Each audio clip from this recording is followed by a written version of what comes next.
Hey, what's up, YouTube? Welcome back to the Knicks Cave. I'm Jan, the Knicks fan, your host, and let's get right into it. But before we get into it, I want you to do me one small favor. I want you to hit that like button. I want you to subscribe. I definitely want you to leave a comment. And if you want to know when the next video is going to drop, hit the notification bell. Well, this is an early draft prediction for the New York Knicks. If the Knicks was to if the draft was to happen right now, the Knicks would have the number 8th pick. And I did two mock drafts, to be honest with you. And one mock draft, they had the Knicks picking at ninth. But in the second round, it stayed at 40th, the 40th pick. Um, March Madness is about to start. So it's about to get popping. So you know there's going to be a lot of mock draft videos dropping. And I'm going to be dropping my videos. But I'm not going to make any predictions of who the Knicks is going to draft just yet. Excuse me for a second. But what I will be doing, I will be putting up my own mock draft, and as we get closer to that time, get closer to June come, I will be making my predictions and who I think the Knicks are going to draft. And you never know. Like I said, right now the Knicks is predicted to go number 8th, draft at the 8th spot in the draft, this year's draft, and anything can change. Hopefully for the best. We probably only move back a few spots. But in any all worst scenarios, we probably move up a few spots. Right now, if the Knicks was to fall into the lottery and have a chance to get the number 1 pick, it's only a 4.5% chance of that happening. And I don't see that happening. I don't know the last time the Knicks had a number 1 pick was Patrick Ewing, and the whole world started calling it a conspiracy. But let's get back to this year's draft, or this early draft pick that I got for the New York Knicks. At number 8, I know y'all probably seen other simulations and other people talking about, but I got Ty Washington going from Kentucky. He a point guard. I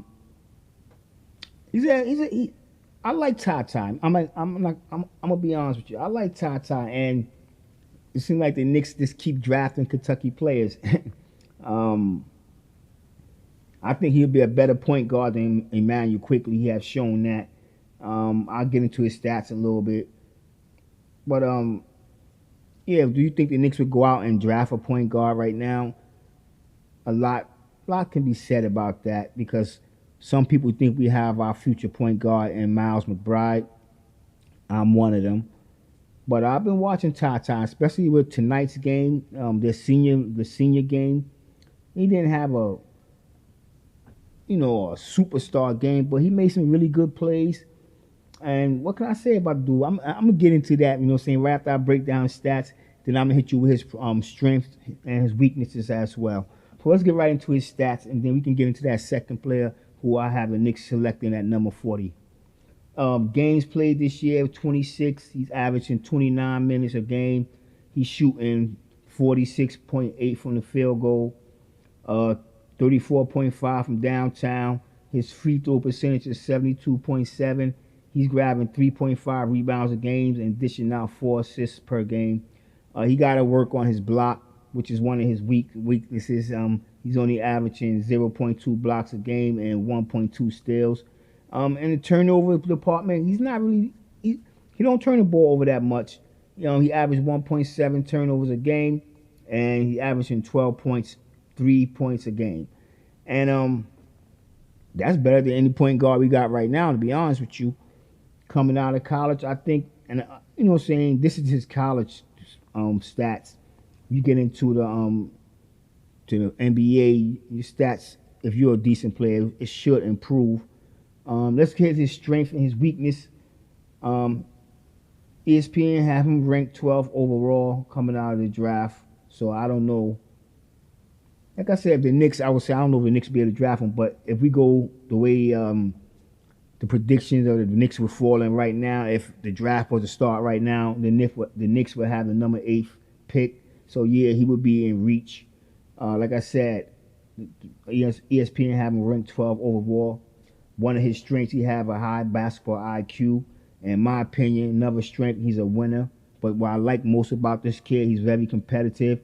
He make other guys around him better, and he has good size and body length to be a good defender. But he just have to work on his defensive skills, which I will talk about that a little bit more right next, actually, because that's part of his cons or his weaknesses, what you want to say. Like I said, on his weaknesses, he need to work on his conditioning. He's not that explosive, and his defense, especially in transition, needs some work on. And with the right coach, I can see that happening. Some might say Tom Thibodeau would be the right coach because of Tom Thibodeau defensive mindset. But at the same time, Tom Thibodeau, I'm being honest, we got to get rid of Tom Thibodeau if we want success from our younger players. Because I was watching the Kentucky game tonight, and I was just watching the offensive sets that the coaches was running. And this is college, and their offensive game plan is way more sophisticated than Tom Thibodeau. And that's the truth. And a lot of y'all know it out there. The cuts, the back doors, you know what I'm saying? Everything, you know what I'm saying? The screenplays. We don't see that from Tom Thibodeau. It's give the man Julius Randle the ball and isolate all the damn time. Or Evan Fournier coming off a curl screen for a three. You know what I'm saying? Teams already dialed in on that. All right, let's get back to this draft. Next person up in this draft, this year's draft from the New York Knicks cave, early prediction for the New York Knicks is my man Caleb Houstan. Out of Michigan, played for the Wolverines, small forward, 6'8", 205 pounds. Games played this year, 27. He averaged 31 minutes a game, shooting 40% from the field.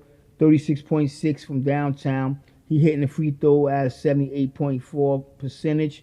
He snatches 4 rebounds a game, 1.4 assists, 0.2 blocks, and 0.6 steals a game, 1.6 turnovers, and he's averaging 10 points. I like this kid. I'm not going to lie to you.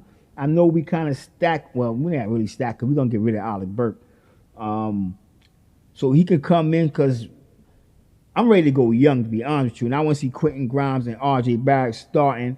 And depending on what we do in the draft, if Ty Washington come, I want to see him start. I want to just go young and be honest. Hopefully the Knicks can trade Julius Randle, get some nice, decent role players, veterans that know their role, that can still play, or some draft picks. I'm being honest with you.